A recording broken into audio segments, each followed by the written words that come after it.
పరమాత్మే అన్నీ తానే తనకవి పన్నుగా వేరునుచు నోటబలుకుచు మరియు తానన్నిటినీ ఎరిగే ఎరుకై దీని వివరణ అక్కడ వచ్చాయి. ఉన్నాన్ని ఎరుకకే నూహింపచుండా తనలో తానే మోహించును. ఇక్కడ ఈ వివరణ కోసం అవన్నీ చెప్పాను. ఏంటంటే ఇప్పుడు అన్ని విన్న తర్వాత అన్నీ తానే తనకవి వేరుగా ఉన్నాయి అని నోటితో పలుకుతూ, అవును కదా మరి నాకంటే ఇవన్నీ వేరుగానే ఉన్నాయి కదా, అవి నాతో తెలియబడుతున్నాయి కదా అనుకుంటూ, మరి తానన్నిటినీ ఎరుగే ఎరుకై ఉన్నానని ఎరుకలేదు వాడికి. నాకు తెలియబడుతున్నాయి, ఇవన్నీ నాకంటే వేరుగా ఉన్నాయి అంటాడే గాని ఈ అన్నిటినీ ఎరిగే ఎరుకే తాను ఊరికే ఊహిస్తూ ఉంటాడు. ఇది నేను వేరు, అవన్నీ వేరు, నా చేత ఇవి తెలియబడుతున్నాయి, నాకు ఇవన్నీ తెలుస్తున్నాయి అనుకుంటాడు తప్ప మరి నేనెవరు ప్రశ్నించుకోడు. ప్రశ్నించుకోకపోవడం వల్ల ఆ ఎరుక స్వరూపమే తానై అన్న సంగతి తెలియక ఎరుకనే ఊహిస్తూ ఉంటాడు. తనలో తాను మోహిస్తూ ఆహా ఓహో అనుకుంటూ ఉంటాడు అని చెప్తూ తర్వాతది కూడా చెప్పుకున్నాం. యదజ్ఞానం మతం భూయాన్న మతం ఎస్ వేదానాత్ తద్బ్రహ్మ దర్శితం నేను తస్మై శ్రీ గురువే నమః. జగత్తు బ్రహ్మ స్వరూపమగు ఈ జగత్తు కలగక పూర్వము ఏముంది? బ్రహ్మస్వరూపమే ఉంది. శబ్దాది విషయ పంచకం తర్వాత కలిగిన తర్వాత నన్నెంతో ఆకర్షిస్తుంది. కలిగిన తర్వాత ఈ శబ్దాది విషయ పంచకాలని ఎంతో ఆకర్షిస్తాయి. కలక్కముందు ఏమీ లేదు, బ్రహ్మంగానే ఉంది. అంటే వాటికి లోనుండనే రాగద్వేషాదులకు లోనైపోయి సంసారంలో బద్ధుడినైపోయి ఉండిపోయాం.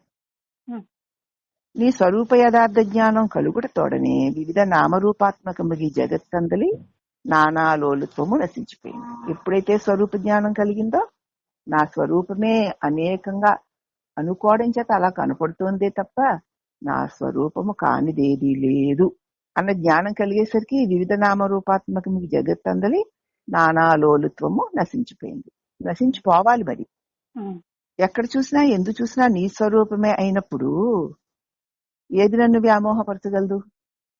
లేదమ్మా.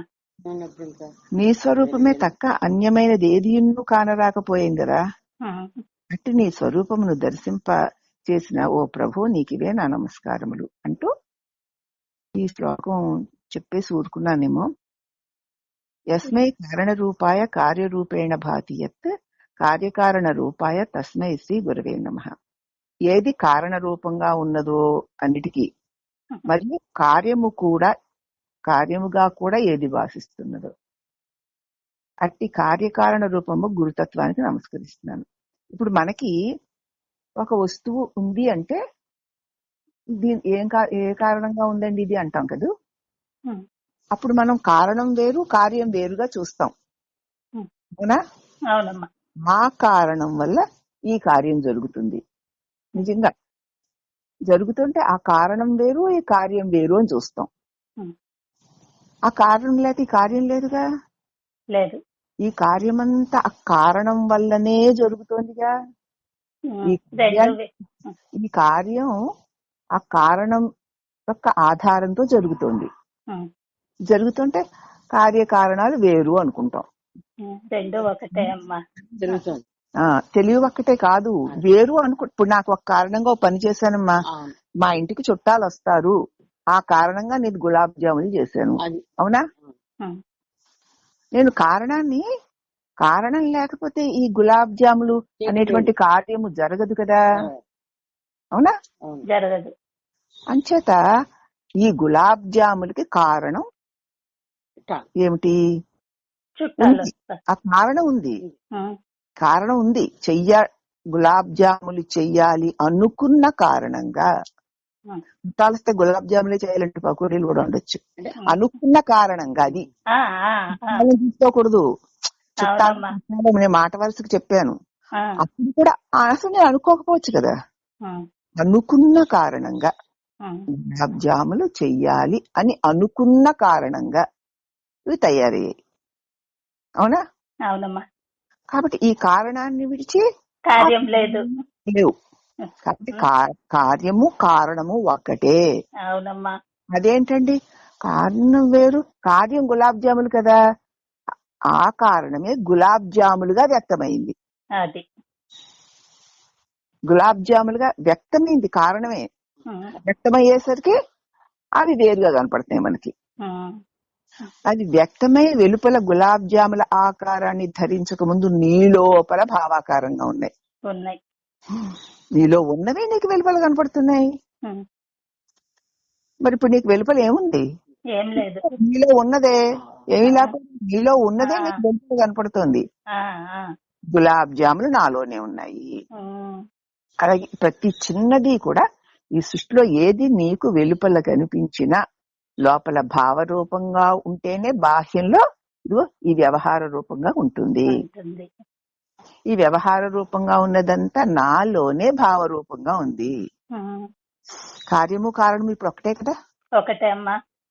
అది చేత ఏ వస్తువు లేకపోతే మరి ఒక వస్తువు తోచబడజాలదు. ఉమ్, అది కారణ వస్తువని, అట్టి కారణ వస్తువు యొక్క నామరూపాల కంటే భిన్నమగు నామరూపములు గలదై కాని విచారించగా కారణ వస్తువు యొక్క మూలద్రవ్యములకు మాత్రం భిన్నము కానిదై ఉన్న వస్తువు కార్యమని చెప్పబడును. ఇప్పుడు చెప్పిన కథ అదే. అది ఏ వస్తువైతే లేకపోతే మరి ఒక వస్తువు ఉండలేదు, తెలియబడలేదు, ఉమ్, అది కారణం. ఉమ్, గులాబ్ జాములు అన్న భావన కారణం. అవునా? అవునమ్మా. అట్టి కారణం లేకపోతే ఉమ్, ఆ కారణం యొక్క నామరూపాల కంటే భిన్నమగు నామరూపాలు గలదై కాని విచారించగా కారణ వస్తువు యొక్క మూలద్రవ్యమునకు మాత్రము భిన్నము కానిదే ఉన్న వస్తువు కార్యమని చెప్పబడుతుంది. ఆ మూలంలో ఏదుందో అది అదే. ఈ వస్తువు మనకి దానికంటే వేరుగా కనపడుతుంది. ఉమ్, కదా? ఉమ్, ఈ వేరుగా కనపడేది ఆ మూల వస్తువు కంటే వేరు కాదు. అదే ఈ రూపాన్ని ధరించి కనిపిస్తోంది తప్ప దాన్ని విడిచి లేదు. అర్థమైందా? ఆ కారణ వస్తువు యొక్క మూల ద్రవ్యం మాత్రం భిన్నము కానిదే ఉన్న వస్తువు కార్యమని చెప్పబడును. ఈ కార్యం ఎలా జరిగింది అంటే ఫలానా కారణంగా. ఏ పని అంతే కదా, మనం ఫలానా కారణంగా జరిగింది అని చెప్తాం. ఆ కారణం ఈ కార్యానికి ఆధారం. ఉమ్, అవును, ఉమ్, ఆ కారణమే ఈ కార్యానికి ఆధారం. ఆధారం. ఆధారం అయినటువంటి ఆ ఆధార వస్తువుని మర్చిపోతాము. దానివల్ల తయారైన ఈ బాహ్య వస్తువు భ్రమలో పడిపోతాం కదా.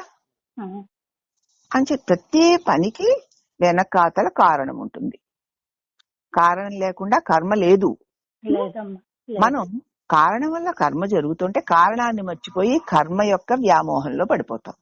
ఉమ్, దీనికి కారణం ఏమిటా అని చూస్తే నాలో ఉన్న తలంపే. మళ్ళీ తలంపు లేకపోతే వెళ్ళిపోయి పని ఏముంటుంది? ఉండదు. నాలో ఉన్న తలంపే. నేనెవరు? నేను తలంపు రూపంలో వ్యక్తం అవడానికి ఆధారమైన జ్ఞానాన్ని. ఉమ్, మళ్ళీ నా జ్ఞాన స్వరూపంలోనే తలంపు వ్యక్తమై నాకు కనపడాలి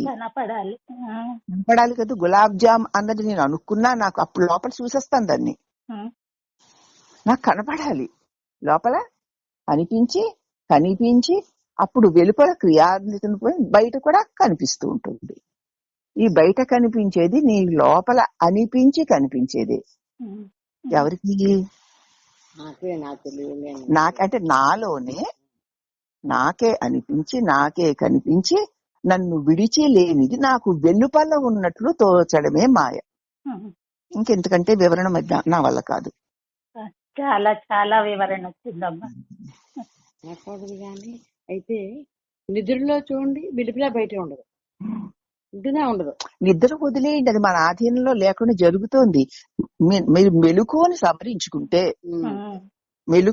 మెలుకని సవరించుకుంటే ఇప్పుడు కూడా తెలిస్తే లేదు బయట అంటూ ఏదన్నా ఉన్నా అది నన్ను విడిచి లేదు, నాలోనే ఉన్నదే నాకు వెలుపల ఉన్నట్టు కనిపిస్తోంది అని చూడాలి. ఉన్నట్టు కనపడుతోంది కదా. నన్ను విడిచి నాలోనే ఉంది మరి. మరి నిద్ర ఎందుకు? నిద్రలో ఏ దరిద్రం ఏమీ లేని మొద్దు కదా. అదెందుకు? మీకు మెలకువను సవరించుకుంటే నిద్ర దానికి అదే బయటపడుతుంది. మెలకువను సవరించుకోకుండా నిద్రలోకి వెళ్ళకూడదు మనం. ఇప్పుడు ఏం జరిగింది అయితే? బయట నీకు ఇప్పుడు ఈ దృశ్యం అంతా కనిపిస్తోంది అంటే బయటికి నాకు వెలుపల కనపడుతుంది కదా. ఇది కనపడడానికి కారణం ఏమిటి అని మనం అనుకో, అది అలా ఉంది అంతే అంటాం. మీరు ఎప్పుడన్నా అనుకున్నారా? బయటే ఉందంటాను. దీనికి కారణం ఎప్పుడు ఆలోచించలేదు కదా. మరి ఇంకనే అంచేతనే మరి కారణాన్ని వెతకవు నువ్వు.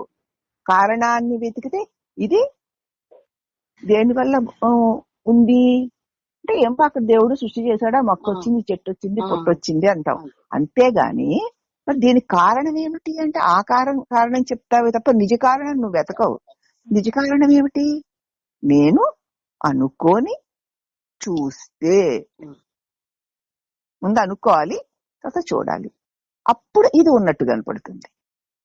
ఉన్నట్టు కనపడుతున్నది సత్యం అనుకుంటావే తప్ప నీలో ఉన్న దానిని చూడవు. ఇది నీలో ఉన్నదే నీకు వెలుపల కనపడుతుంది. ప్రతిదీ అంతే. నీకు తెలియని దాన్ని నువ్వు చూసి ఏమంటావు? కళ్ళుంటే అన్ని ఉంటాయి వెలుపల, మరి నీకు తెలియదుగా. దాన్ని ఏమంటావు? ఏదైనా కానీ నీకు తెలియంది. దేవుడి దాకా ఎక్కడ వెళ్ళిపోతారండి? నాకు తెలియదు అంటారు కానీ నేను ఎప్పుడు చూడలేదండి, అసలు దీని సంగతే నేను ఎరగను అంటాం. అక్కడ దేవుడు ఎక్కడ గుర్తుంటే ఇంక బానే ఉండును. దేవుడు సృష్టించాడని ఎవరన్నా నేను వెళ్ళలేదు. మరి ఎవరు సృష్టించాడు? నిమిడి జ్ఞానం అలాగా. అలా కాదు. ఇది నాకు తెలియదండి, నేను ఎప్పుడు చూడేలా, కనీసం వినను కూడా వినలేదండి అంటాను. మరి ఆ పక్కన మరొక దాన్ని ఇది నాకు తెలుసండి అంటాను. అంటే అది ఇంతకు ముందు నీ లోపల ఉంది కాబట్టి నీకు వెలుపల తెలుస్తుంది. నీ లోపల లేనిది నీకు వెలుపల తెలియదు. కాబట్టి నీ వెలుపల ఉన్నట్లు తెలియబడిందంతా నీ లోపల ఉన్నదే. మళ్ళీ ఎవరికి కనబడుతోంది? నాకే. లోపల భావరూపంగాను వెలుపల రూపంగాను కనపడుతోంది.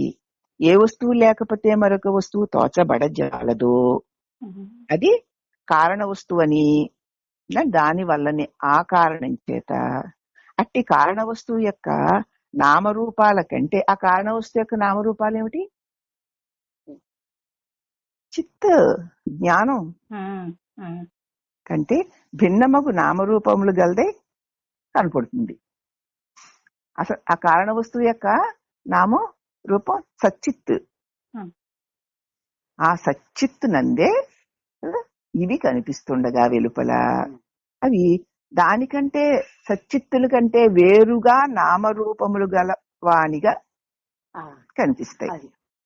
కానీ విచారించి చూస్తే కారణ వస్తువు యొక్క మూలద్రవ్యానికి మాత్రం భిన్నము కాదు. విచారించి చూస్తే ఆ సత్, ఆ జ్ఞాన ప్రకాశమును కంటే భిన్నము కాదు అని తెలుస్తుంది. అవునా? భిన్నము కానిదై ఉన్న వస్తువు కార్యమని చెప్పబడుతుంది. ఈ కార్యం కూడా దానికంటే వేరు కాదు. ఈ కార్యం చేయబడుతున్నప్పుడు కూడా ఆ చిత్ ప్రకాశ, చిత్ అంటే మరి ప్రకాశంతో పాటు తెలివి అనే మాటతో పాటు చైతన్యము అని, పని జరుగుతున్నప్పుడు కూడా అదే ఉంది అక్కడ. నేను చేసేస్తానంటే చేయడానికి లోపల ఏముంటే చేస్తున్నావు, దాన్ని చూడవుగా. నేను చేశాను, నేను ఇలా చేసా అలా చేసా అంటున్నావే గాని నువ్వు నేననుకుని ఇలా అలా చేస్తున్నప్పుడు కూడా చైతన్యమే ఆ రూపును దిద్దుకుంటోంది. మనసులో భావం చిన్న ఉండి అయిపోయింది, పెద్ద ఉండి అయిపోయింది, ఇలాగైపోయింది, అలా అయిపోయింది. లోపల భావం చెప్తున్నా తదను కూడా పనిచేస్తున్నావు. ఆ చేస్తున్న పనిలో మళ్ళీ జ్ఞానంతో తెలివితోనే చూస్తున్నావు. తెలివి వల్లనే భావిస్తున్నావు. ఆ భావించి ఆ భావనకు అనుగుణంగా చేస్తున్నావు. చేస్తున్న దానిని, భావిస్తున్న దానిని చూస్తున్నావు. అవి మూడు ఒకటే. ఆ చూపన్నది లేకపోతే ఇవి రెండూ లేనే లేవు. అవునా? ఈ జగత్తంతా అంతే. ఈ గులాబ్ జాములు బాగా తెలిస్తే తిండి కదా మరి. ఏంటి మరి అదే చెట్టుని చెప్పమంటారు, చెప్తే అవునవునంటారు అంతే, తీసుకోరు అలాగా. అది కూడా అంతే. ఇప్పుడు జగత్తు బ్రహ్మం కంటే వేరు కాదు. కాదే ఎప్పుడో తెలిసింది, వాడు కొత్తగా తెలిసింది. విచారణ లేక ఎలా ఇలా కాదు. అందుకని నీకు ఇంట్లో ఇష్టమైన అలవాటయ్యే పనులతో చెప్తే అర్థం అవుతుందని చెప్తే ఆ గులాబ్ జాములో, ఆ లడ్డూలో, చేగోడిలో, మరమరాలో చూస్తూ ఉంటావు. అన్ని అంతే. నీ నీ చిత్స్వరూపమును విడిచి, నీలో నుంచే కలిగిన భావన నిన్ను విడిచి, ఆ భావన నుంచే కలిగిన కార్యమైనటువంటి ఈ రూపము కూడా నిన్ను విడిచి లేదు. నీవే కార్యంగా, నీవే భావంగా, నీవే దాన్ని వెలిగించే వెలిగిగా నువ్వే ఉన్నావు. అది అనుభవపూర్వకంగా తెలియాలి. కాబట్టి నామరూపములు గలదే, కానీ విచారించగా కారణ వస్తువు యొక్క మూలద్రవ్యములకు మాత్రం భిన్నము కానిదే ఉన్న వస్తువు కార్యమని చెప్పబడుతుంది. బయట భిన్నముగా కనిపిస్తుంది కానీ కాదమ్మా, భిన్నంగా కనిపిస్తుంది కాబట్టి కార్యము అని దానినే అంటాం. అది మర్చిపోయి ఈ కార్యం మాత్రమే చూస్తాం మనం. కాబట్టి ఉదాహరణకి మట్టి లేకపోతే మట్టితో చేయబడేటువంటి ఘటసారావాదులు ఉత్పన్నం అవ్వవు కదా. కనుక మట్టి కారణ వస్తువు, కుండలు, మండిగలు మొదలగునవి కార్యరూప వస్తువులు. ఆ మట్టే కదా అయ్యింది. అలాగ నామరూపములే వేరు గాని వానికి మట్టియే మూలద్రవ్యముగా ఉన్నది కనుక అవి ఆ మృత్కార్యములే, మట్టి పనులే. కార్యకారణ వస్తువులు వేరువేరు నామరూపాలతో కనిపిస్తూ ఉన్నను కొండగాను మండగాను కనపడుతున్న, కొండగా మండగా కనపడేది కార్యమైతే కదా, దానికి కారణమైన మన్ను ఆ కుండ మండలకి కారణం. కారణమైన మన్నును మరిచి కుండ మండ అని చూస్తావు. అలాగే ఈ నానా రకాల నామ రూపాలకి కారణము ఏమిటి? నీ చిత్తు, నీ జ్ఞానం. ఆ జ్ఞానమే అనేక రూపాలు ధరించి వెలుపల వేరుగా కనిపిస్తోంది. ఆ వేరుగా ఉన్న వాటి నిండా నీ చిన్మయ ప్రకాశమే ఉంది. ఆ ప్రకాశాన్ని తీసేసి ఈ ప్రపంచాన్ని చూద్దాం. చూడలేనమ్మా. నీ తెలివిని తీసేసి చూడలేనమ్మా. మరి ఎంత విశ్వమైనా తెలివిని తీసేస్తే లేదుగా. లేదమ్మా.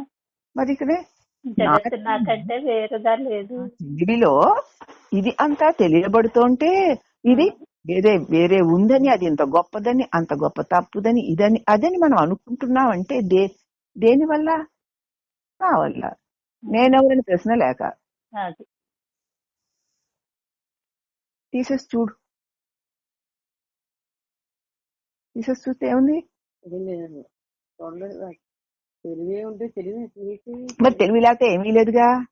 తెలివి వల్లనే అన్ని ఉంటుంటే ఆ తెలివిని మర్చిపోయి ఉన్నవే సత్యాలు అనుకుంటున్నావు. ఈ ఉన్నట్టు తోచేవేవి సత్యాలు కావు కదా. దీనికి ఆధారమైన అచిత్ ప్రకాశమే సత్యము. మరి ఇంక దేని చూసి నేను సత్యం అనుకుంటాను? సత్యం అనుకుని భ్రాంతి పడుతున్నానంటే, తెలిసి కూడా భ్రాంతి పడుతున్నానంటే తెలియంది తెలిసింది అనుకుంటాను. అదొక రకమైన భ్రాంతి. ఇది మరీ కష్టం అండి. తెలియంది తెలుసు అనుకుంటూ ఉండే భ్రాంతిని వదిలిపెట్టడం ఇంకా కష్టం. తెలియని వాళ్ళకి ఏదో కాబోలని వింటారు, ఆ రకంగా ఉండడానికి ప్రయత్నిస్తారు. తెలియని వాళ్ళు ఉన్నారంటారా, వాళ్ళు ఏం చేస్తారంటే కాస్త తెలిసిన దాన్ని కాస్త తెలియని దాన్ని కలగలుపుకొని అదే కదా అంటారు కానీ అదిగా ఉండరు. అది వచ్చింది చిక్కు. నామరూపాలే గాని వేరు కాదు. వానికి మూలద్రవ్యం మట్టే కదా. కార్యకారణ వస్తువులు వేరు వేరు నామరూపాలతో కనిపించిన తత్వతః ఆ రెండు మూలద్రవ్యము మట్టి కంటే వేరు కాదు. రెండు మట్టే కదూ. ఘటమని మరి లేకపోతే మూకుడని పేర్లు వేరుగా ఉన్నను, చెట్టని పుట్టని మనిషిని కుక్కని నక్కని వేరుగా ఉన్నను, ఆయా వస్తువులు యొక్క నామరూపములన్నీ ఆ మట్టి యందు ఆరోపితములయ్యే ఉన్నట్లుగా కార్యరూపముగా ఉన్న ఘటం యొక్క నామరూపాలు మాత్రమే నశిస్తాయి గాని కారణమగు మట్టి నశించదు కదా. అలాగే నామరూపాది వికారములు అసత్యములన్నీ మట్టే సత్యమని శృతి చెప్తోంది. ఇంకా ఏముందంటే వాచారంభణం వికారో నామధేయం మృత్తికేత్యేవ సత్యం అని అంటూ చెప్పింది. అయితే మాటకే కుండలుగా మండలుగా ఉన్నాయి గాని ఊరికే మాట వరుసకు చెప్పుకోవడానికి వ్యవహారానికే ఉన్నాయి గాని నిజంగా అవి లేనివి, మట్టి లేకపోతే లేనివే. అయితే కారణ రూపముగు మృత్తిక ఉన్నంత వరకు కార్యరూపముగు ఘటాదులు తిరిగి తిరిగి ఉత్పన్నం చేయబడుతూనే ఉంటాయి. మట్టి ఉన్నంతసేపు కూడా ఏవో ఏవో చేయబడుతూనే ఉంటాయి. అవునా? అంటే కార్యరూపమునందలి నామరూపాలు కారణ వస్తువులందు దాగి ఉన్నాయన్నమాట. మట్టి అందే దాక్కొని ఉన్నాయి ఆ కొండలు మండలును. ఆ మట్టి ఉన్నంతసేపు ఏవో తయారవుతూనే ఉంటాయి. అర్థమైందా? ఏమర్థమైందండి? ఆకారాలుగా ముక్కుడు గాని విద్య ఉన్నాయి అంటే మట్టి వల్లే ఉన్నాయి. మట్టి ఏంటి అవి లేవు కదా, అవి మట్టి ఉన్నసేపు తయారవుతూనే ఉంటాయి అన్నారు. కానీ నేను మట్టి ఉన్నసేపు మట్టి ఎప్పుడు అంటే మట్టి పోల్చారే గానీ బ్రహ్మం మరి ఎప్పుడు ఉంటుంది కదా అని అనుకున్నాను. చెప్పండి. బ్రహ్మం మరి ఎప్పుడు ఉంటుంది కదా, అది తోచడం. బ్రహ్మం ఎప్పుడు ఉంటుంది, ఇవి నువ్వు అనుకుంటూ ఉంటే లేకపోతే పోతాయి, ఈ జగత్తు విషయాలు పోతాయి. కానీ బ్రహ్మం ఎప్పుడు ఉంటుంది కదా, మట్టితో వచ్చి అనుకుంటున్నాను రావాలి. నేను అనుకుంటూ ఉండడం కాదమ్మా. ఇప్పుడు మట్టి బ్రహ్మము అంటే ఆ తెలివి స్వరూపము. అవును కదా, ఎప్పుడు సత్ అన్నాం కదా. మట్టి ఎప్పుడు ఉంటుంది, దానిలోనే తాత్కాలికంగా కొండలు మూకుళ్ళు తయారవుతాయి, పగిలిపోయి మళ్ళీ మట్టి అయిపోతాయి. అలాగే ఆ తెలివి స్వరూపంలోనే ఏవో ఏవో నామరూపాలు కలబడి కదా కనిపించి మళ్ళీ తొలగిపోతే ఎక్కడికి పోతాయి? అది తెలుగులోకి వెళ్ళిపోతాయి. అవునా? మట్టిలోకి వెళ్ళిపోయాయి కదా, మట్టి ఆకారాన్ని ధరించేసే కొండలు మండలు. ఇక మట్టి ఉన్నంతసేపు ఇది మళ్ళీ వస్తూ ఉంటాయి, తయారవుతుంటాయి. అలాగే ఇక్కడ నీ సత్స్వరూపము సదా ఉంటూ ఉండగా దానిలోనే భావముకు తగిన రూపము కలిగి ఆసేపు ఉండి మళ్ళీ దానిలోకి వెళ్ళిపోతుంది.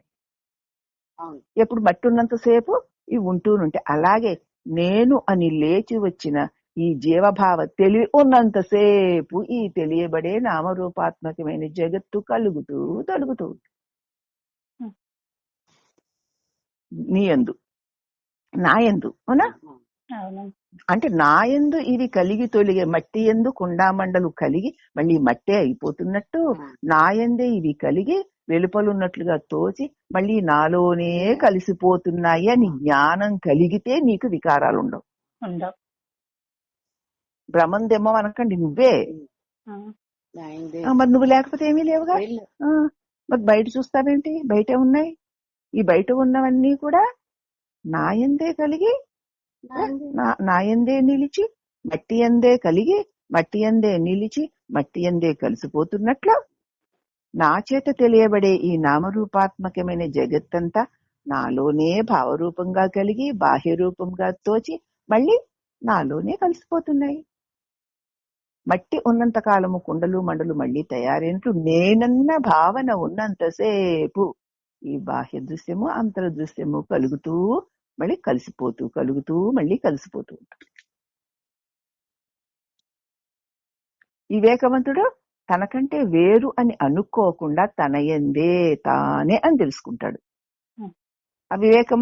అవివేకవంతుడు అవి ఎవరో దేవుడు చేశాడు, వాడు చేశారు, వీళ్ళు చేశారు, అది అలాగుంది, ఇది ఎలా ఉంది, అది నా చేత తెలియబడుతోంది, మళ్ళీ ఇక్కడ జ్ఞానాలు మళ్ళీను తెలియబడుతోంది అంటాడు. తప్ప దానికి అంతటికి దేవుడు కాదు, దెయ్యము కాదు, నేనే కారణం.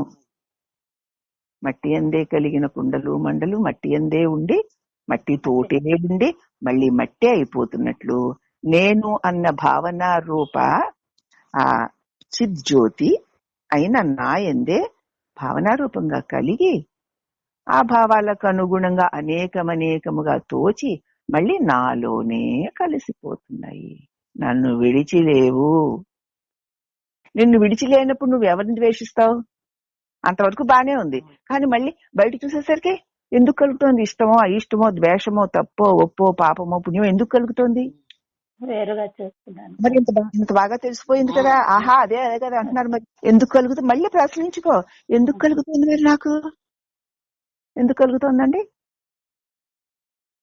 ఊరికే ఊహలతోటి గురువు చెప్పినప్పుడో పుస్తకం చదివినప్పుడో అనుకుంటున్నాను కానీ వ్యవహారంలో మళ్ళీ నా స్వరూపము తెలివని మరిచిపోయి నాయందే ఇది కలిగి కాసేపు ఉండి పోయేదే తప్ప ఇది సత్యం కాదన్న జ్ఞానం నిలిచి ఉండని కారణంగా బయట తోచేటువంటి దృశ్యాల మీద, వ్యక్తుల మీద, వస్తువుల మీద రాగద్వేషాలు కలుగుతున్నాయి. పోనీ కలిగి ఉంటున్నాయా? మళ్ళీ అవి నీలోకే వెళ్ళిపోయి లోపల పెట్టుకుంటున్నావు కనుక మళ్ళీ అవే వస్తున్నాయి, అవే కలుగుతున్నాయి, మళ్ళీ అవే లోపలికి వెళుతున్నాయి. అయ్యో నాలో నేను వేసుకున్నవే నాకు వెలుపల కనిపిస్తున్నాయి అనుకోవు. వాళ్ళు అంతే అలాగే ఉంటారు అనుకుంటున్నావు. నీ లోపల ఇది ఇంతేగా నువ్వు పెట్టు కూర్చుని. అక్కడ వాళ్ళని తీసేయాలనుకోకదు, ఇక్కడ నీ లోపల నుంచి తీసేయాలి. నీ లోపల తీసుకోవు. వాళ్ళు ఇలా మారాలి, వీళ్ళ వెధవులు వీళ్ళు అలా ఉన్నారు, వాళ్ళు మారాలంటే వాడు ఎలా మారతాడు? వాడు అసలు లేనే లేడు. నీ లోపల అలా ఉన్నాడు. ఇక్కడ నీ లోపల తీసేసుకో. ఏది తీసేస్తే చెట్లేదు కదండి. అర్థమైందా? అందుచేత రెండును మూలద్రవ్యం మట్టి కంటే వేరు కాదు. ఇది బాగానే తెలుస్తుంది, ఎందుకు తెలియదు కానీ. అందుచేత ఇక్కడ ఏం జరుగుతుంది? కార్యరూపము ఘటాదులు తిరిగి తిరిగి ఉత్పన్నము చేయబడుతూనే ఉంటాయి మట్టి ఉన్నంత వరకు. ఒక పిల్లవాడు ఉంటాడు, నా పిల్లవాడు ఒక పిల్లవాడు, వాడు విధోపం చేస్తాడు. చేసినప్పుడు ఏమిటి, వాడు నా భావంలోంచి ఉన్నాడు కదా అంటే వాడిని చెప్పి నువ్వు వదిలేయవు కదా. మరి వాడి అయ్యకు ఇలా మారాలి, చెయ్యాలి, వాడు ఎందుకు మారాలి, ఇలా భయం చెప్పి అలా భయం చేస్తావు కదా. మరి భావంలో ఎలా చేస్తాను వాడు? నేను కావలిస్తే ఉంచుకో, అవడొద్దన్నాడు. మమ్మీ నీ వస్తువు మరి వాడు అయ్యో పిల్లాడు నీ పిల్లాడు అనుకుంటున్నాను. మరి అయితే వాడి క్రియలా భగవంతుని ఆజ్ఞ ప్రకారం జరుగుతుందని చెప్పి నువ్వు కూర్చుంటావా? ఊరుకోమంటున్నాడు భగవాను. నువ్వు మార్చవలసింది కాదు, వాడు ఎందుకు పుట్టాడో అందుకు కావలసిన క్రియాకలాపాలు వాడి చేత చేయించేది ఆ మహాశక్తి. నువ్వు మార్చడానికి ఏమాత్రము ప్రయత్నం చెయ్యక్కర్లేదు. ఒకవేళ మాటి మాటికి ప్రయత్నం చేస్తూ నువ్వు అలిసిపోతావే తప్ప దానిలో రావలసిన మార్పు రావలసి వచ్చినప్పుడు సరే చెప్తాను. మరి దేవుణ్ణి నమ్మడం అంటే అదే. నేను తీర్చిదిద్దుకోవద్దు, తల్లిగా నాకు కర్తవ్యం లేదు, నాకు ఇది లేదు అంటున్నావుగా. మరి ఉండే సమాధానం చెప్పకండి మీరు. అవును అంటున్నావుగా. మరి ఎందుకో తెలియక సత్యజ్ఞానం లేక. అయితే మనం తీర్చిదిద్దుకోవడం అంటే పిల్లలకి జలుబు చేసింది, జ్వరం వచ్చింది, మందు మాకు వేస్తాం, తగిన సేవ కూడా చేస్తాం, అవుతుంది. అలాగే వాడికి మంచి బుద్ధి చెబుతాం, అంతవరకే. ఎందుకు మారాలి, నేను చెయ్యవన్నీ ఎందుకు చెప్పడం వరకే నీ వంతు కదా. వాడు వింటాడు, వినని, వినలేదు వదిలేయి. నువ్వెందుకు ఊరికే రంది పడతావు అక్కడ? జ్ఞానం లేక. నేనన్న వ్యక్తిత్వానికి నువ్వు పెట్టుకున్న అహంకారపు మంచి మత్తు అది వదలు. జ్ఞానం కలిగితే ఈ శ్రేష్టలు ఏమి ఉండవండి. అంచేత తిరిగి తిరిగి ఉత్పన్నం చేస్తూ అలాగే కార్యరూపంలందరి నామరూపాలు కారణ వస్తువులు దాగి ఉన్నాయన్నమాట. అవే మళ్ళీ వెలుపులకు వస్తుంది. బయట వేసుకు చూసుకొని చీచా అనడం, మళ్ళీ అవన్నీ మళ్ళీ నిధులలో నీలోనే చేరిపోతూ ఉంటే చేరిపోయి మళ్ళీ అవే లేచి వస్తూ ఉంటాయి. అవునా? అవే మళ్ళీ కారణ వస్తువు నా ఎందే చేరిపోయాయి ఉంటాయి. అంటే కార్యరూపములందరి నామరూపములు కారణ వస్తువులు దాగి ఉంటాయన్నమాట. ఇప్పుడు అర్థమైంది కదా. మీ లోపలే, నా లోపల నేను వేసుకోకో అండం. అందుకే అక్కడ అదంతేనా అని అలా వదిలే లోపల ఎందుకు వేసుకుంటావు? కనుక కార్యకారణ రూపంగా రెండు రీతులుగా తోచబడినను రెండూ కలిసి ఒక్కటే నాయందే నాకే అలా వేరు వేరుగా కనపడుతుందంటే అది మళ్ళీ నాలోనే చేరిపోతుంది. ఒకే వస్తువా? అందు కారణము శాశ్వతమని, కారణము శాశ్వతమని భ్రాంతి కలిగిస్తుంది. ఈ లేచిన నేను వాడు సత్యం అన్నట్టు, నాకు నేను తెలియని నేను చైతన్యాన్ని కదా, నేను చెప్తున్నా కదా అంటున్నావు. ఆ సత్యం అయితే ఎప్పుడు ఉండట్లేదు, నీ తెలివి తగలడిపోతుంది. దానిలోని ఈ విత్తనాలు అది బీజ రూపంగా ఉండి ఏమవుతుంది, ఆ సద్వస్తులో చేరిపోతుంది బ్రహ్మంలో. చెప్పి మళ్ళీ అదే ఆ బీజం ఉంది కనుక మళ్ళీ అదే నేనని వ్యక్తమై జగద్రూపంలో భాషిస్తాను. ఓహో, ఇది నా నుంచే కలిగి నా వల్ల ఉండి మళ్ళీ నాలోనే చేరిపోతుంది. ఇది ఉన్నంతసేపు ఇలా వస్తూ పోతూనే ఉంటుంది. అసలు నేనెవరు? నానా రూపంలో కారణ వస్తువులు దాగి ఉంటాయి. రెండూ కలిసి ఒకే. కానీ నామరూపాత్మక మార్పులు ఈ కారణం శాశ్వతమని భ్రాంతి కలిగిస్తోంది. నేను అన్న శాశ్వతమని కదా మనకు భ్రాంతి కలిగిస్తోంది. మరి కానీ నామరూపాత్మక మార్పులు లేక వికారములు దాని యందు తోచబడుచు ఉన్నంత కాలము కూడా నామరూపాలు, వికారాలు, ఈ భ్రాంతులు, ఈర్ష్యాద్వేషాలు కనిపిస్తూ ఉన్నంత కాలము కూడా అది మార్పులు చెందే లక్షణాలు కలిగే ఉంటుంది. అలా ఉన్నందున దాని యందు కూడా కేవల శాశ్వత లక్షణాలు ఉన్నాయని చెప్పడానికి వీల్లేదు. ఈ లేచిన్నేలో మరి అవేగా ఉన్నాయి. అది ఆ శాశ్వత పరమాత్మ నుంచి కలిగిందే అయినా ఇవన్నీ దాని యందు ఉన్నాయి గనుక అది శాశ్వత పరమాత్మ అనడానికి వీల్లేదు. నామరూపాలతో వికారాలతో కూడి ఉంది గనక. అయితే కార్యవస్తువునకు కారణ వస్తువు దృష్ట్యా అశాశ్వత లక్షణాలు చెప్పబడ్డాయి. కార్యవస్తువుకి కారణ వస్తువుని బట్టి, కారణం అంటే నేను అన్న కారణం లేకపోతే ఇది అది అని ఉండవు కాబట్టి ఈ కార్య వస్తువులన్నీ కూడా కారణ వస్తువుని బట్టి అశాశ్వతం. ఆ వస్తువులు అశాశ్వతము, ఈ కారణమైన నేను శాశ్వతం అని చెప్పబడింది. అవునా? అట్లాగే కారణ వస్తువునకు కార్య వస్తువుల దృష్ట్యా శాశ్వతం చెప్పబడింది కనుక కార్య కారణ రూపముగా ఉండు మూలద్రవ్యమునకు శాశ్వత అశాశ్వత ద్వంద్వ లక్షణములు రెండూ చెప్పవలసి ఉన్నది. పూర్ణ శాశ్వత వస్తువు కూడా ఈ శాశ్వతము అశాశ్వతము అనే ద్వంద్వాలు ఉన్నాయని చెప్పాలి. మరి దీన్ని బట్టి చూస్తే కదా, అక్కడి నుంచి వచ్చింది కాబట్టి. అయితే కార్య కారణములుగా తోచబడు నానాత్వమునందు మూల కారణ రూపముగు ఏక వస్తు సందర్శనము గావించి ఆ మూల వస్తువే సత్యము, మిగతా నామరూపాత్మకము సర్వము మిథ్య అని అద్వైతులు ప్రతిపాదించారు. మిగతాదంతా కూడా ఆ మూలమైనదేదో అదే సత్యము, ఈ నామరూపాత్మముగా గోచరించేదంతా అసత్యమని అద్వైతులు నిర్ణయించారు. అయితే మొత్తమంతా ఏకవస్తు మాత్రమే అయినా అది ఎంత సత్యమో దాని యందున్న వైవిధ్యమున్న అంతే సత్యమని విశిష్టాద్వైతులు చెప్తున్నారు. మరి అంతా ఏకవస్తువే అయినా అది సత్యమేనండి, అలాగే దానిలో అనేకత్వం ఉంది, అది సత్యమే అంటున్నారు విశిష్టాద్వైతులు.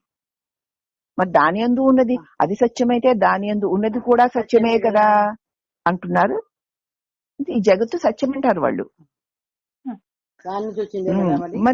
విశిష్టాద్వైతులు చెప్తున్నారు. అయితే మూల కారణ వస్తువు మార్పు లేక అలాగే ఉంది, దాని యందు ఉన్న వస్తువులు దానికంటే వేరుగా దాని సంబంధమే లేకుండా స్వతంత్ర సత్తా కలిగి ఉన్నవని ద్వైతులు అంటారు. ఏం కాదండి, ఇది కూడా దాని ఏక వస్తువునందే తోచుతున్న అనేకత్వము కూడా కదా సత్యమేను అని విశిష్టాద్వైతులంటే, ద్వైతులు ఏమంటారట, మూల కారణ వస్తువు మార్పు లేకుండా అలాగే ఉంది లేండి, కానీ దాని ఎందున్న వస్తువులు దానికంటే వేరుగా దాంతో సంబంధమే లేకుండా స్వతంత్ర సత్తా కలిగి ఉన్నాయి అని ద్వైతులు అంటున్నారు. దాంతో సంబంధమే దీనికి ఇవే ఎలా స్వతంత్ర సత్తాతో ఉన్నాయండి అని వీళ్ళు అంటారు. ఏకం అనేకం భవతి అంటూ అనేకం ఏకం భవతి అనే రీతిగా ఏక అనేకములుగా ఉంటూ కారణము కార్యరూపముగాను కారణము కార్యరూపంగాను అధ ఊర్ధ్వ అని కిందకి పైకి పరిణామాలు చెందుతూ ఉండు ఆ అఖండ వస్తువే ఎరుక కదా. ఒకసారి పుడుతూ బయట కిందకు వస్తూ ఒకసారి పైకి వెళ్తూ ఇలా ఇలా తిరుగుతూ ఉంటుందట, అదే ఎరుక. ఉత్పత్తి స్థితి లయములన్నీ దాని యందే జరుగుతున్నవి, దానికి అదే కారణము గాని దానికి వేరే కారణము లేదు. అంటే ఏంటన్నమాట వీళ్ళు ఈ ద్వైతులు ఏమిటంటే, నేను అని లేచినదే స్వతంత్రమైంది, ఇది దానికదే లెగుస్తూ ఉంటుంది, దానికదే అన్ని చేసేస్తూ ఉంటుంది, దానికదే మలిగిపోతూ ఉంటుంది అంతే తప్ప దాని వెనక ఇంకేమి కారణాలు గోంగూర మూల వస్తువు అదేమీ లేదండి అంటారు ద్వైతులు. అంతే తప్ప అఖండ వస్తువే ఎరుక, ఉత్పత్తి స్థితి ఎన్ని పరిణామాలు జరుగుతూ ఉంటాయి అంతే అలాగా అఖండ వస్తువే ఎరుక, ఉత్పత్తి స్థితిలో ఏములన్నీ దాని అందే జరుగుతూ ఉంటాయి, దానిలోనే పుడుతుంటాయి, దానిలోనే ఉంటాయి, అంతవరకు నేను దగ్గర ఇవన్నీ జరుగుతున్నాయి నిజమే, అంతే, అంతకంటే ఇంక వెనక్కి ఏమీ లేదు అంటారు. కారణం గాని దానికి అన్య కారణం ఏమీ లేదు, దానికి అదే కారణము. అదే స్థూల సూక్ష్మాలుగా ఉంటూ జీవేశ్వర జగత్తుకు అంతటికి అదే ఆధారం అధిష్టానమై ఉన్నది ఆ లేచిన నేనేను. ఇక ఏకము అనేకము అత్యంత విభిన్నమైన నిజంగా గోచరమైన ఎప్పుడూ ఎట్టి మార్పులు ఎట్టి చలనములు లేనిదైన సర్వత్రా నిండి నిబిడీకృతమై ఉన్నదని అచల ఋషులు ప్రతిపాదిస్తున్న పరిపూర్ణ పరబ్రహ్మం ఒక్కటి మాత్రమే కార్యకారణ విరాహిత్యం తల్లింగ అచలం ధ్రువం అని చెప్పబడిన కార్యకారణ రూపములను మీరి ఉన్నదది అదొక్కటే నిరపేక్షమైన శాశ్వతత్వము అని వాళ్ళంటారు.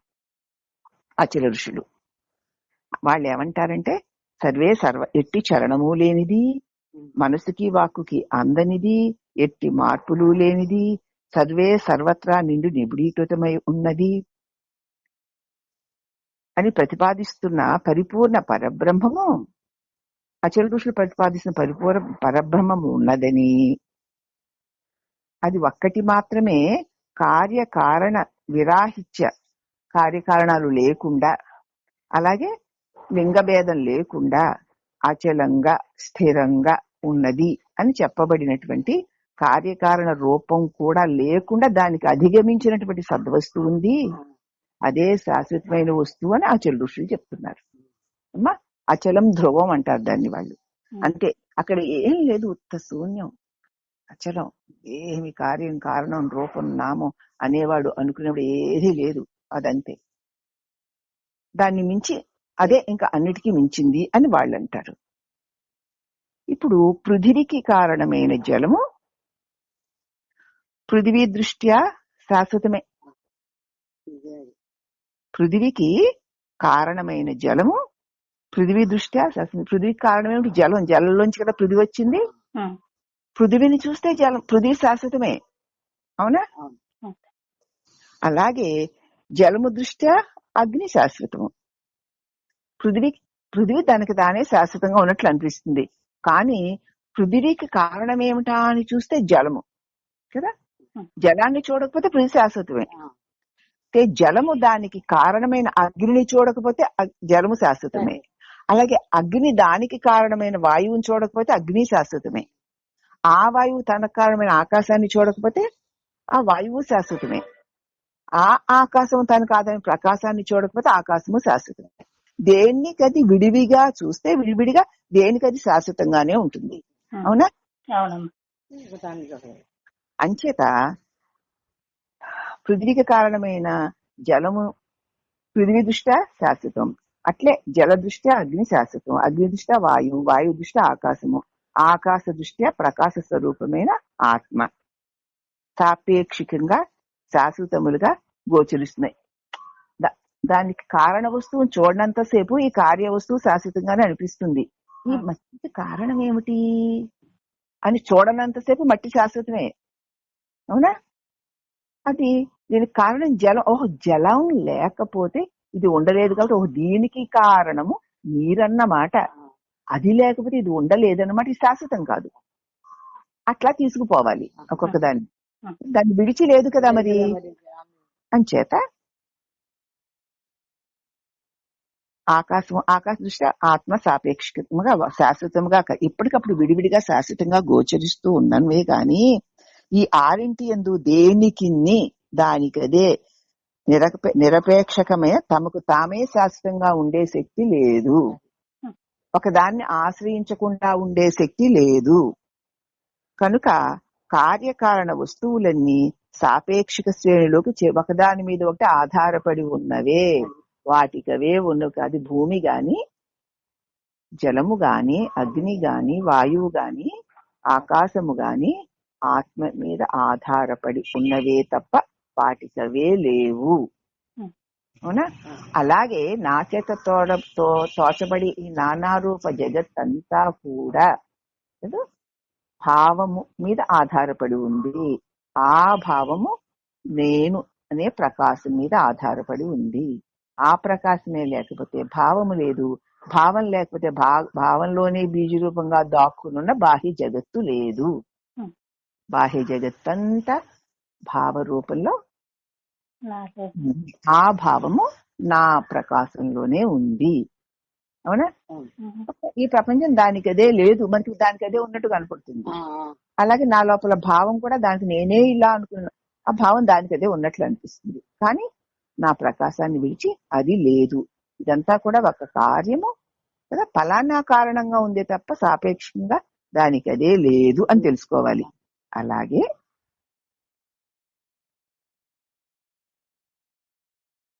ఆత్మ కూడా కార్యకారణ రూప ద్వంద్వములలోనిదే కనుక దానికి నిరపేక్షక శాశ్వతము లేదు అంటే, మరి ఆ రకంగా చూస్తే ఇవన్నీ ఒకదాని మీద ఆధారపడి ఉన్నాయి, భూమి జలం మీద ఇలాగా.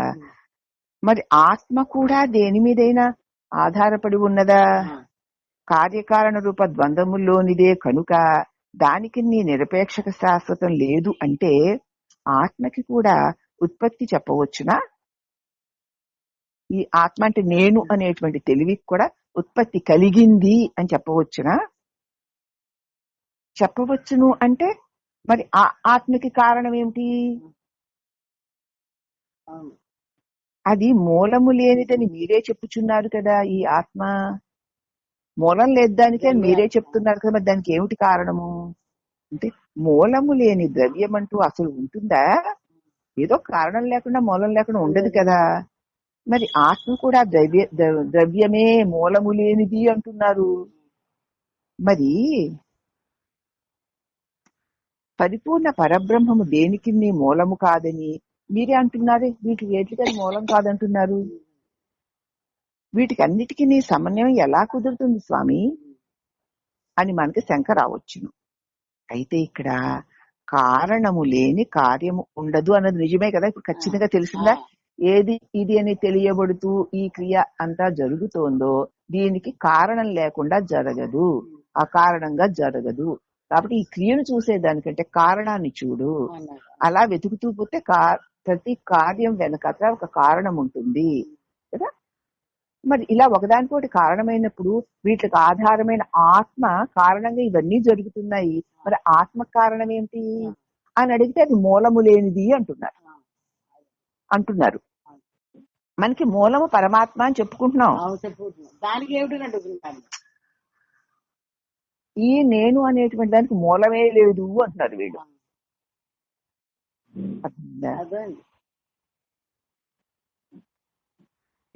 కాబట్టి అని శంకించవచ్చు. అయితే కారణము లేని కార్యము ఉండదు అనడం నిజమే గాని పుట్టుక ఉన్న దాని నుంచే కదా మరొకటి పుడుతుంది.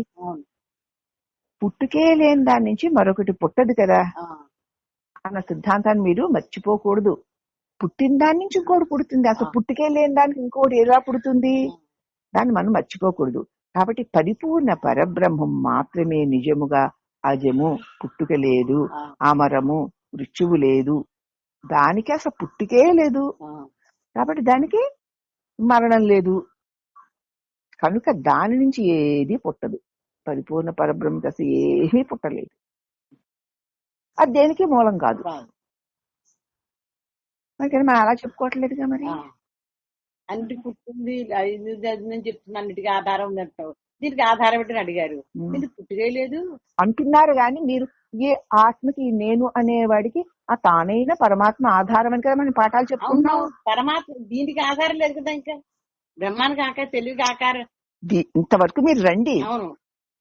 మనం అలా అని చెప్పుకోవట్లేదు, దీనికి ఆధారం ఉంది కదా. ఆ పరమాత్మ అంటున్నాం కదా, ఆ పరమాత్మలో నుంచే నేను పుట్టింది, నేనులో నుంచి సమస్త పుట్టింది అంటున్నాం. అసలు దానికి ఏం పుట్టలేదు.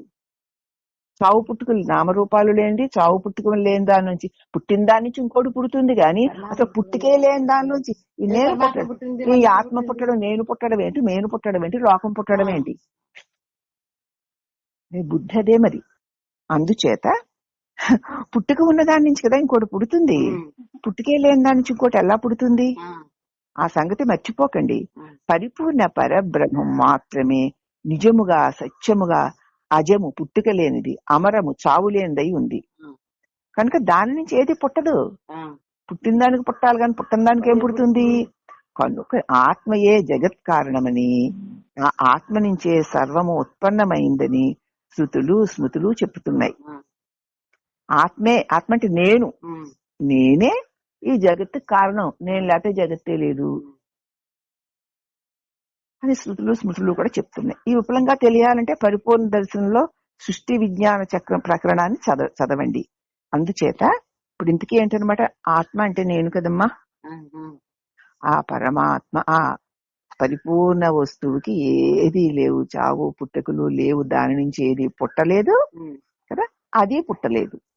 కానీ మరి మనకి ఒకటి పుట్టినట్లు, ఆ పుట్టిన దాని వల్ల ఇవి అన్ని కలిగినట్లు మనకి చెప్పుకుంటున్నాం కదా. కాబట్టి ఏది పుట్టిందని అనుకుంటున్నావో అదే దీని అన్నిటికీ కారణం తప్ప అసలైన ఆ పరిపూర్ణ వస్తువు దీనికి ఏది కారణము కాదు, కార్యము కాదు. అది నిర్వీకారమై నిరంజనమై అలా ఉంది. మరి ఈ ఆత్మ మరి అయితే దీనికి దేని నుంచి పుట్టినే ఆకాశం చూడు పడదు కదా. ఈ ఆత్మ నుంచే ఇవన్నీ కలిగాయి అని స్మృతులు చెప్పుచున్నాయి. కనుక పై సిద్ధాంత ప్రకారం ఆత్మ నుంచి అన్నీ పుట్టినవి కనుక ఆత్మ కూడా పుట్టుకను, ఈ నేను కూడా, ఈ ఆత్మ కూడా పుట్టుక ఉన్నదని అంగీకరించాలి. అంతా ఆత్మే, ఆత్మకన్యమైన కేవలాత్మ అని చెప్పబడింది కదా. అంతా ఆత్మే కదా. ఆత్మ నా తెలివి నుంచే కదా ఇదంతా వచ్చింది అంటున్నారు కదా. అజము అమరము చావు పుట్టుక లేనిది కనుక దాని నుంచి ఈ ఆత్మ ఏమి పుట్టలేదు అసలు. పోతే తన నుంచే తాను పుట్టిందని చెప్పక తప్పదు. ఈ విషయమే శ్రీకృష్ణ పరమాత్ముడు కూడా, శ్రీకృష్ణదాస్ గారు కూడా తన నుంచే తాను పుట్టింది అంటున్నారు. ఇక్కడ కొంచెం వివరణ చెప్పుకుందాం. ఇంకా అర్థమైపోయింది అనేసుకుంటారు. జగము వలన సంకల్పము, జగమా సంకల్పమును జయించును. జగము వలన సంకల్పము, జగము ఆ సంకల్పమును జయించును. వేరు అగుపడదు జన్మమన్నది. సంకల్పం ఈ జగము వల్ల సంకల్పం అనుకుంటున్నావు, అది ఉంది కాబట్టి నేను అనుకున్నానని అంటావు. కానీ జగము ఆ సంకల్పమును జయించును. సంకల్పము వల్ల జగముంటే కదా, జగము వల్లనే సంకల్పము అనిపిస్తుంది. సంకల్పం ఈ జగాన్ని జయించేస్తుంది. జయిస్తుందా? వేరుగా కనపడదు జన్మము. మరుగు పడదే ఎడబాసి నిల్వ వారెండన్నిటికీ. కాబట్టి మరుగు పడదే ఎడబాసి ఆ సంకల్పాన్ని విడిచి, ఇది లేదు కదా. ఎందుకంటే ఈ రెండు ఒకదానిని ఒకటి విడిచి లేవు. సంకల్పము జగత్తు కలిసే ఉన్నాయి కదా. సంకల్పము కలిగిందంటే దానిలోనే జగత్తు కలుస్తుంది. సంకల్పమే ఈ అన్నిటికీ కారణం. జగత్తుని సంకల్పాన్ని వేరు చేయడానికి వీలు లేదు, అంటే తలంపుని అని. కాబట్టి మేను ఎరుకలు రెండింటిలోనూ, మేనుడి శరీరము తెలివి, దీని లోపల తెలివి ఉంది కదా. మేనెరుకలు రెండింటిలో దానిని ఇది, దీనిని అది,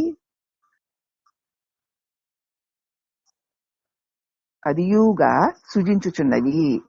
శరీరాన్ని ఎరుక సృజిస్తుంటే ఎరుకని శరీరం సృజిస్తుంది అంతే. ఎరుక వల్ల శరీరం, శరీరం వల్ల ఎరుక. మరి శరీరం అయితే మరి ఎరుక తెలియదు కదా. ఇంతకుముందు మీకు తెలుసా ఆ సంగతి? అదే ఇప్పుడు చెప్పకండి, తెలియదు ఇంతకు ముందు. కాబట్టి నేను వల్ల ఎరుక, ఎరుక వల్ల శరీరం. మేనుని ఎరుకని వేరు చేయడానికి వీల్లేదు. ఎరుక లేకపోతే మేను లేదు, మేను లేకపోతే ఎరుక లేదు. నేలైతే ఎట్లా గుర్తిస్తావు అని తెలుసుకో అనియు. మేను మజ్జనని, నేనే మేనికి జనకుడు. నేను నా తల్లి, నేను తండ్రి అని ఎరుకోద్భవము ఎట్లు అన్నను సరళముగా నారికేళ సలిలము బంగిన్. మరి అయితే ఎరుక ఎక్కడి నుంచి పుట్టిందండి? ఎరుక తండ్రి అంటున్నారు, శరీరం తల్లి అంటున్నారు. ఈ నేను అనేటువంటి తండ్రిను, నేను అనేటువంటి తల్లి నుంచి ఈ నానాత్వరూప జగత్తు కలిగింది అంటున్నారు. ఈ నానాత్వరూప జగత్తు మేను నుంచి ఈ నేను వల్ల కలిగింది అంటున్నారు. నేను తల్లిదండ్రులు అంటున్నారు. మరి ఎరుక దేని నుంచి కలిగిందండి అంటే దేని నుంచి కలిగిందా? సలలితముగా నారికేళ సలము బంది. కొబ్బరికాయలోకి నీళ్లు ఎవరు తెచ్చారు? ఎవరు పోసారు? దాన్ని అది సీల్ చేసేస్తుంది. అది ఎన్ని రకాలుగా దాన్ని కప్పి పెట్టబడి దాని లోపల నీరు వచ్చింది. సలలితముగా నారికేళ సలిలము బంది. ఎలాగంటే కొబ్బరికాయలోకి నీరు ఎలా వచ్చిందండి అంటే ఎలా చెప్తాం? అది దాని స్వభావం, అదంటే అలాగే ఉంటుంది. అదిగో ఈ నేను అంటే అలా కలిగిందంతే, కానీ దానికి మూలం లేదు. అర్థమైందా? ఈ నేనుగా ఆ పరమాత్మ ఎప్పుడు దాని నుంచి నామరూపాత్మ లేని పరమాత్మ నుంచి నామరూపాత్మకమైన నేను గాని మేను గాని జగత్తు గాని కలగనే లేదు. ఎందుకంటే దానికి నామరూపాలు లేవు కాబట్టి దాని నుంచి ఏది పుట్టదు. అవునా? మరి ఈ నేను అనే ఎరుక కలిగి ఈ మేను అనే తల్లితో చేరి ఈ జగత్తును కంది. మరి ఎవరండి ఎరుక? ఎలా వచ్చిందంటే చెప్పడానికి లేదు. ఎందుకు? కొబ్బరికాయలోకి నీళ్ళు ఎలా వచ్చాయంటే ఎలా చెప్తాం? అదంతే.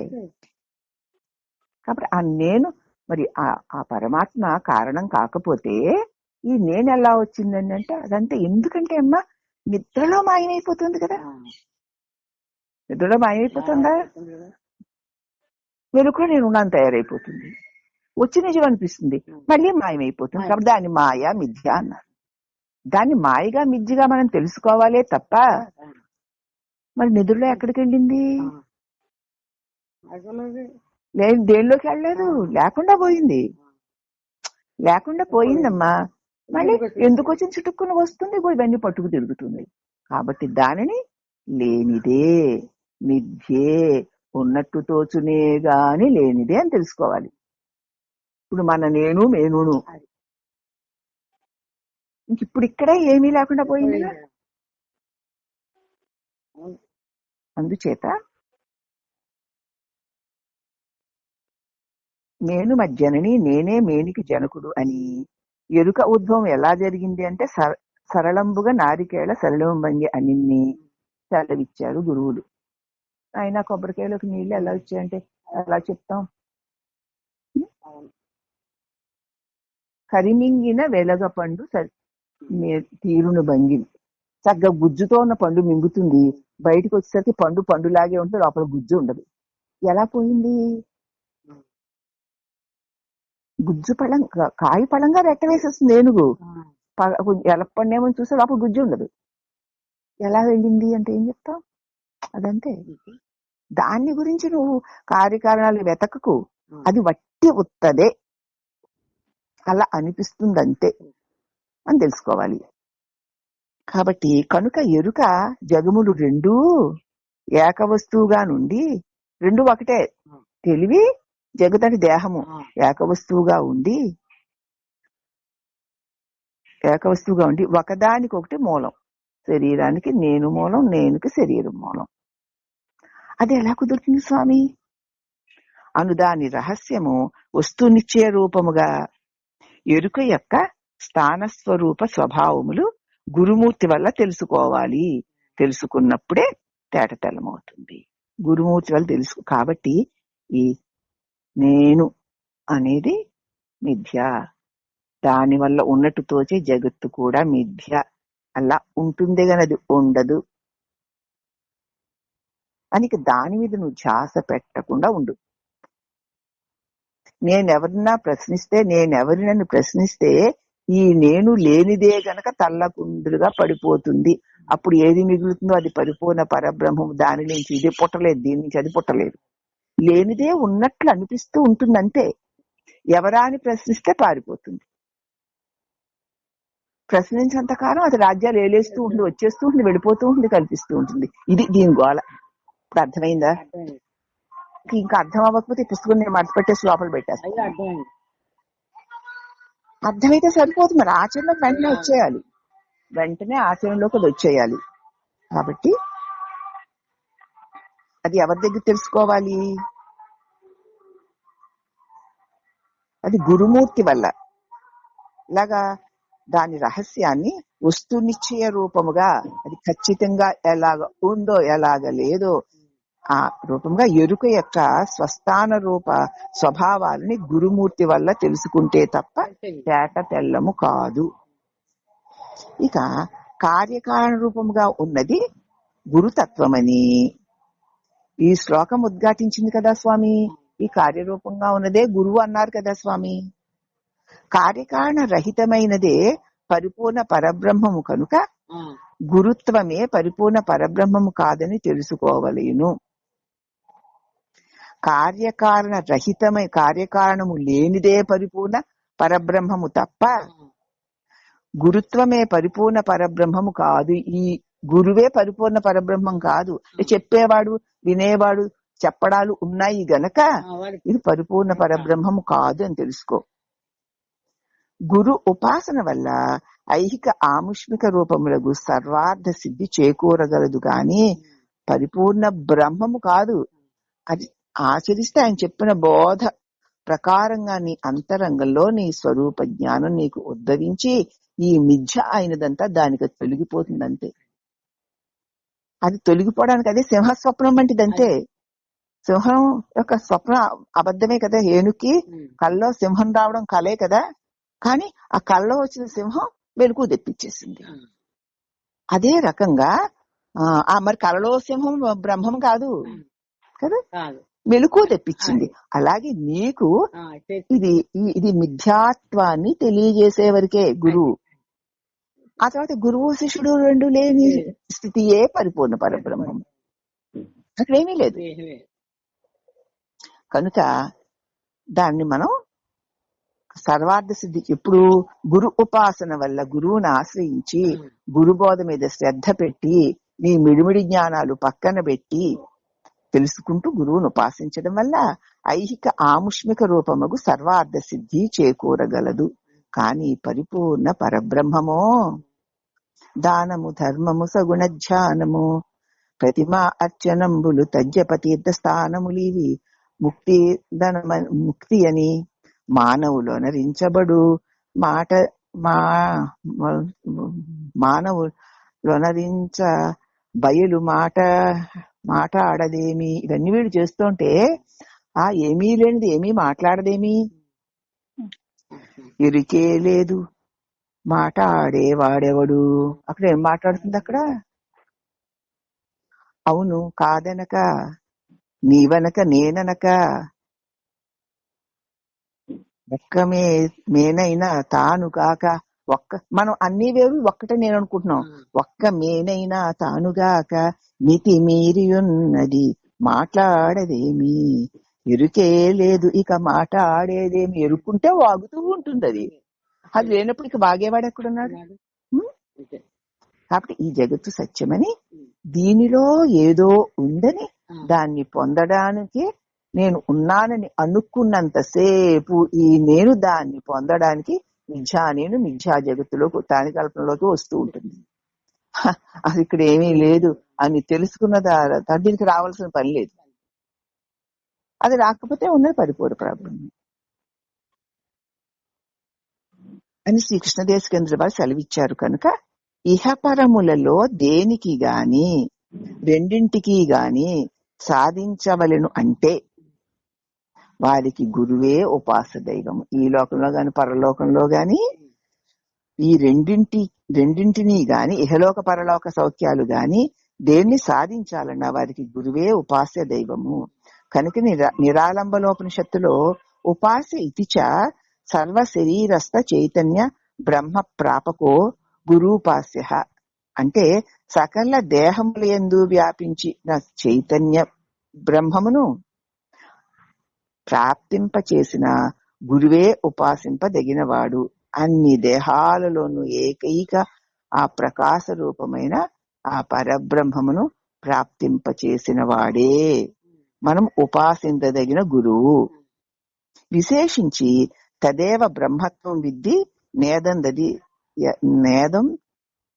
ఎదిద ఉపాసతే అనగా ఏది ఉపాసింపబడుచున్నదో అది పరిపూర్ణ పరబ్రహ్మమై బ్రహ్మం కాజాలు. నీవు ఉపాసించేది బ్రహ్మం కాదయ్యా అని కేనోపనిషత్తు చెప్తుంది. కాబట్టి నీవు ఉపాసించేది బ్రహ్మమే అయి ఉండాలి. అది పరిపూర్ణత్వమును పొందినటువంటి గురు స్వరూపము. దాన్నే ఉపాసించాలి. మిగతాది ఏది ఏ నామరూపాత్మకమైన ఏ దేవతలను ఉపాసించినా అది పరిపూర్ణ దేవుడు కాదు. ఎందుకంటే ఆ దేవతలు కూడా దేని యందు ఆశ్రయించుకుని ఉన్నారో, ఏది లేకపోతే దేవతలు కూడా లేరో దానిని ఉపాసించాలి. దానిని గురువు అందిస్తాడు. అందించే గురువు అదే అయి ఉంటాడు అని తెలుసుకో.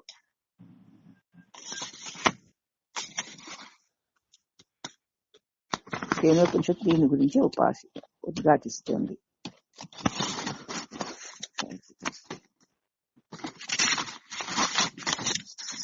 కనుక ఏ సాధన సిద్ధించాలన్నా, ఏ కోరిక ఫలించాలన్నా, లేక నిజమైన ఆరూఢ జ్ఞానము సిద్ధించాలన్నా గురు కృపా ప్రసాదము వల్లనే సిద్ధించగలదు తప్ప అన్యథా కాదు. ఈ ఒక్క పద్యం చదివేసి ఈ రోజుకి ఆపేస్తాను. లోకంబులు లోకేశులు లోకస్తులు తెగిన తుది. ఈ లోకాలు, ఈ లోకాన్నేలే రాజులు, ఆ లోకంలో ఉన్నవాళ్ళు అందరూ తెగి చచ్చిన తరువాత అలోకంబగు బెంజి ఈకిటికి నవ్వలా. ఇప్పుడు ఏ లోకము లేని కటికి చీకటి నిద్రలో అదేగా. ఎవ్వండు ఏకాకృతిని వెలుగున అతనిని సేవింతు. ఏకంగా ఏ సద్వస్తు అయితే వెలుగుతూ ఉంటుందో కదా. లోకంబులు ఈ లోకంలో మంచివాడు గొప్పవాడు వీళ్ళందరూ లోకేశులు, దానిలో అనేకులైన జనులు. వీళ్ళందరూ ఒకనాటికి తెగి నిద్రలోకి బయటసి వీళ్ళందరూ తెగిపోయారు. అప్పుడు అలోకం, ఈ లోకానికి సంబంధమైన పెంజీకటి కటిక చీకటి, అదే మన నిద్ర. దానికి నవ్వల ఏకాకృతిని వెలుగునతనినే సేవింతు. అంటే ఏమిటి? ఆ పెంజీకటికి అవ్వల ఏమున్నది? ఏమీ లేదు అని. ఏమీ లేకపోయినా ఉన్నదేదో అది. అది లేకపోయిన వస్తువు కాదు. ఏమీ లేని ఇది చీకటి అని తెలుసుకునేటువంటి తెలివి. చీకటిగా ఉందండి, ఏమీ కనిపించట్లేదు అంటావు. మరి చీకటిగా ఉంది అని దేనికి కనిపించింది అని ప్రశ్నించవు. మరి అక్కడ కాదు, చీకటిని కూడా ప్రకాశింప చేయగలుగుతున్నాను. నిద్రలో ఏమీ లేదు అన్న దానిని కూడా ప్రకాశింప చేస్తున్నాను. అది పరిపూర్ణ పరబ్రహ్మము. దాన్ని సేవించాలి. ఇంకా దేన్ని సేవిస్తావు అని చెప్తున్నారమ్మా. అని చెప్పబడిందే గురుతత్వము. మళ్ళీ రేపు చెప్పుకుందామా? అలాగే.